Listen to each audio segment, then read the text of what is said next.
And now our tale of the tape for this lightweight fight. 4 years apart, with similar height and some differences in reach. All right, now for the official introductions, here is Bruce Buffer.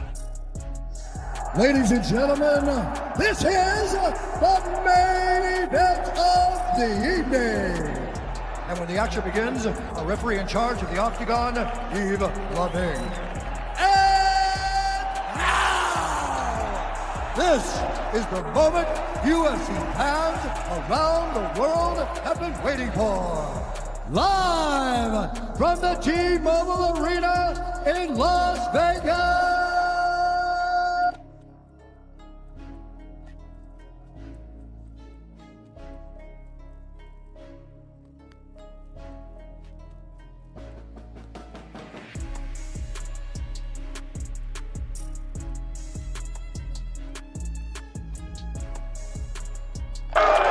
I'm here with the highlight. One of the best ever do, ladies and gentlemen. Justin, you publicly said this is the last chapter of your career. You want to go out with the title. Give us your thoughts on what tomorrow night means to you.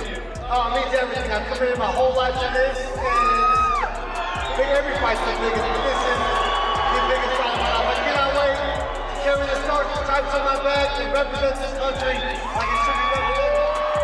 Thank you, sir. Good luck to you. Justin Gaethje, ladies and gentlemen. You seem confident. You seem good. You seem like Justin Gaethje. But Paddy just left here and said that he doesn't want to say that you were necessarily nervous, but when you guys went face to face, he said you were a little twitchy. He was not going to be nervous to fight me, but he was a little bit twitchy. And like, what did you take from that face-to-face interaction you guys just had? I love everything he's saying. I love everything he's saying right now. I love that he says this is the same as the Michael Chandler fight. I love that he says he's going to retire me. I love that he says I'm nervous. I love that he wasn't a mouth breather. I didn't have to smell his breath. That's what I took from him. I took nothing from Why it. do you love it so much? Because I just know that he's going to be overconfident. You know, I know that he's going to, again, he's like all these fans, like they forget who I am and what I do. Like I'm fucking nervous to go in there. I'm content with the worst possible outcome. How could I be nervous? And he says he don't get knocked out, but he got a brain. And so when I make his brain touch his skull, he's going to go to sleep.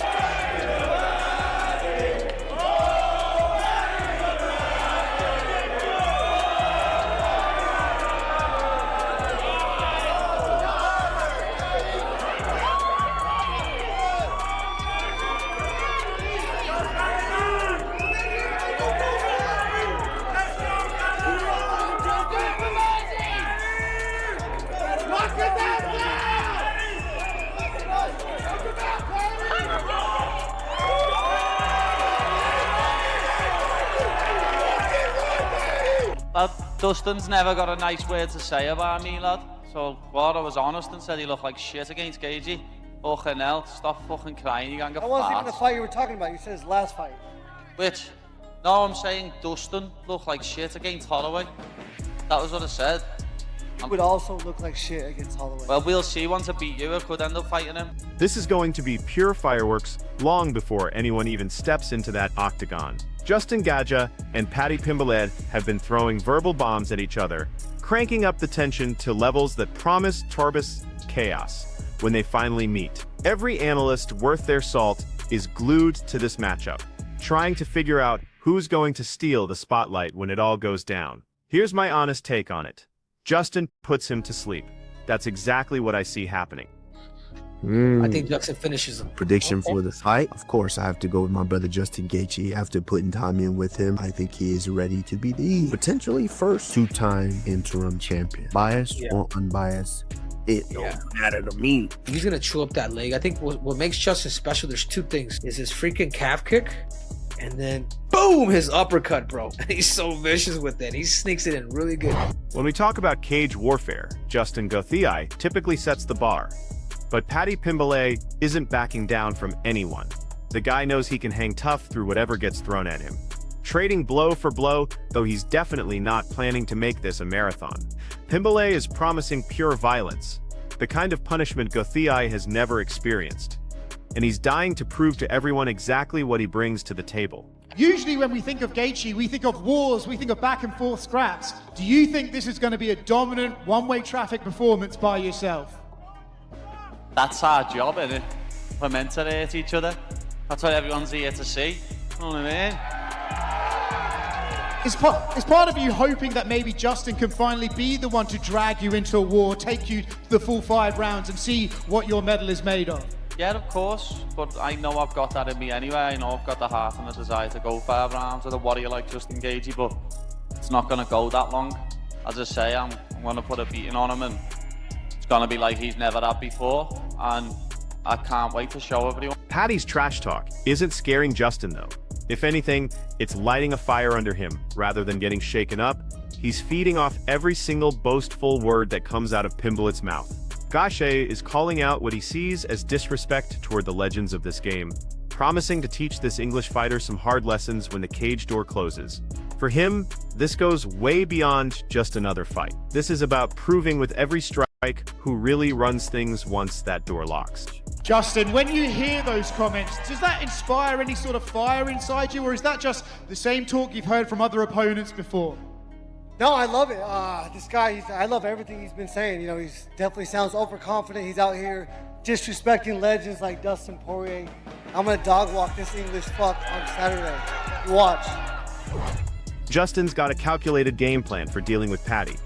Sure, he recognizes that the Englishman's weird style is going to be a riddle he needs to solve quickly, but Gaethje gets stronger as fights drag on. He's betting on his gas tank and fight IQ to take over in the championship rounds, and he's planning to turn those advantages into a statement performance when Saturday night arrives. Then you said you want to drag Paddy specifically to the later rounds. Is that because you just want to test him there, or have you seen something in his performances that make you know you can have success there? No, it's just what I find the most success.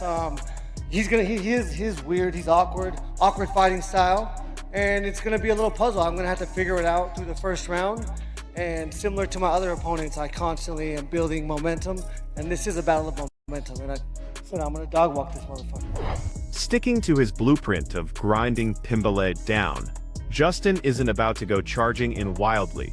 At this level, one mistake can end everything in a heartbeat. His approach is smart pressure, constantly moving forward, staying right in Pimblett's face, and taking away that reach advantage that could spell trouble.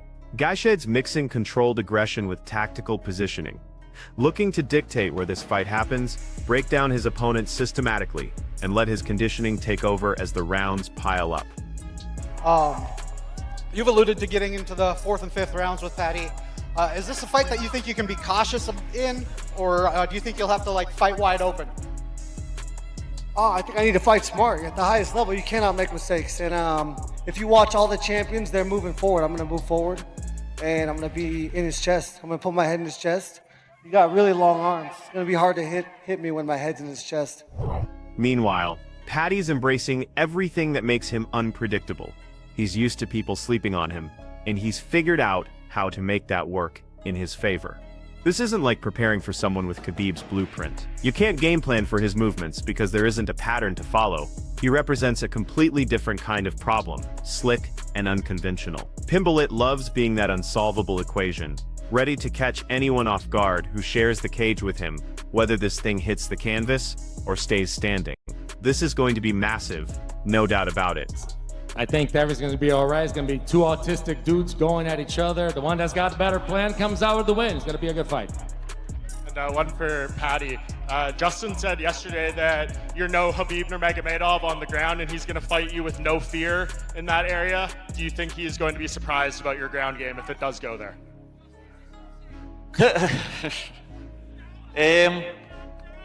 Everyone's surprised by my whole game when they fight me. No one expects me to be as good as I am. Everyone underestimates me, but it helps in my favour. Know what I mean? It makes the fight easier for me because everyone underestimates me. And I'm not Khabib.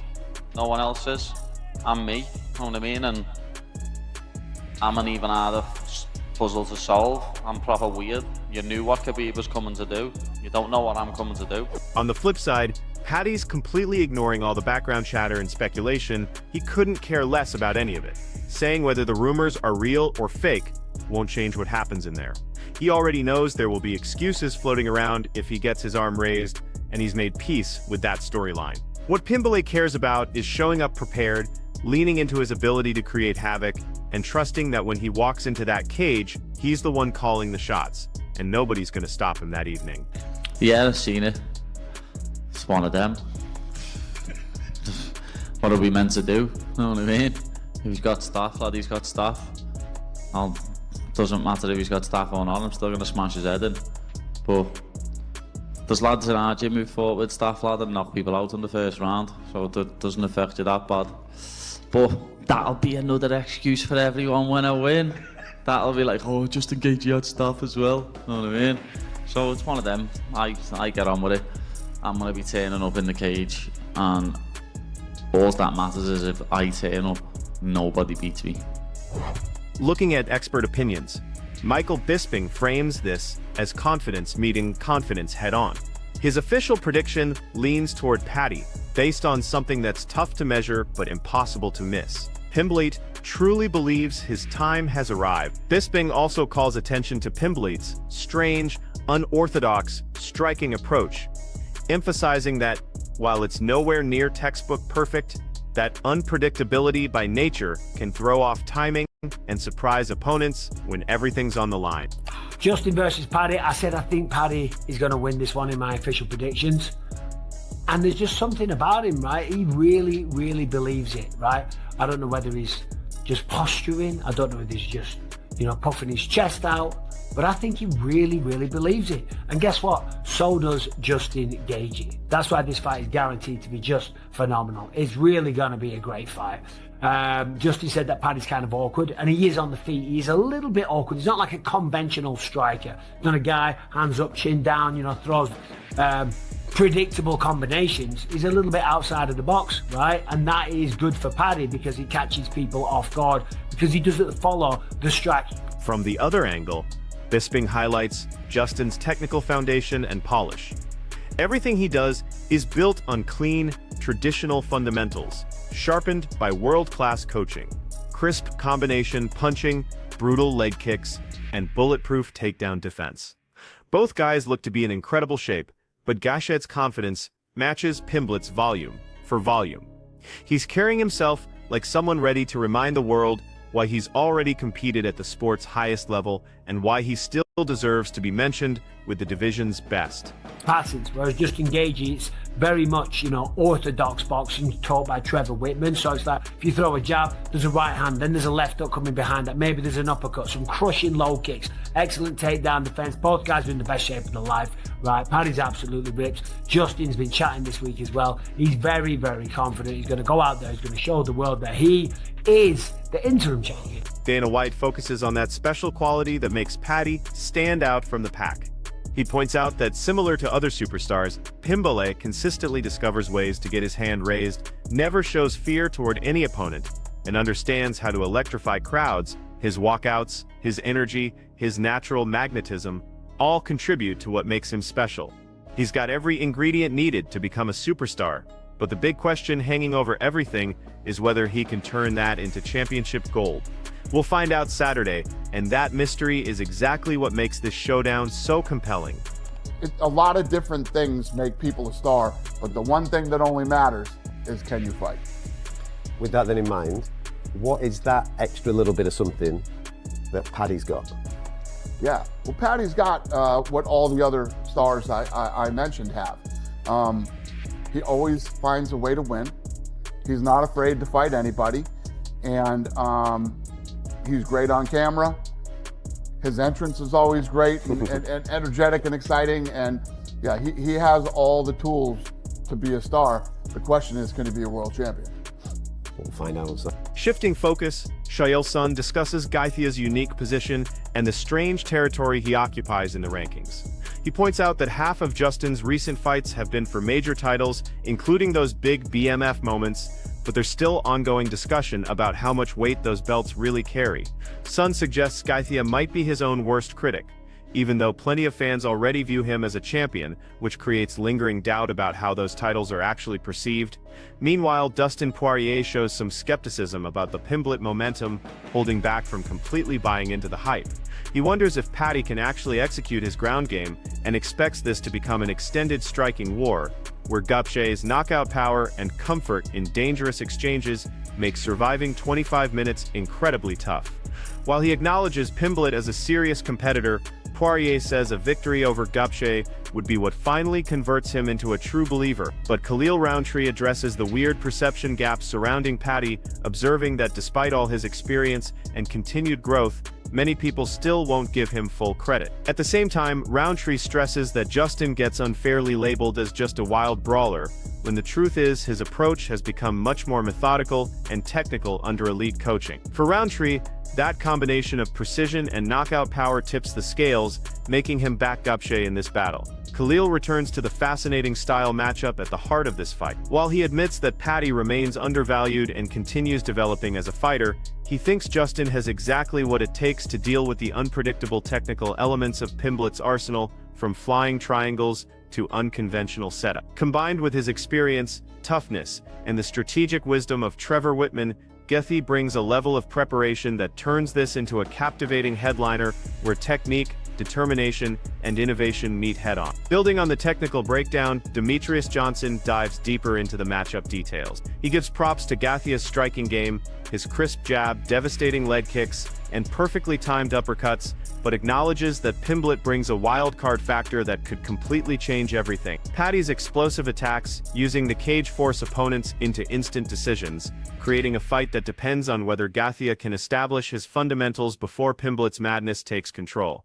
Taking his breakdown further, he outlines the difficult decisions Pimblett will face. Should he try dragging Gaethje to the ground or stand and trade with one of the most lethal strikers in the weight class? His prediction goes with Paddy, calling for a submission finish while recognizing the danger involved. Pimblett has proven he can absorb punishment, but Gaethje hits with more force than most. Given Gaethje's extensive experience, including previous knockout and submission victories, every outcome remains possible.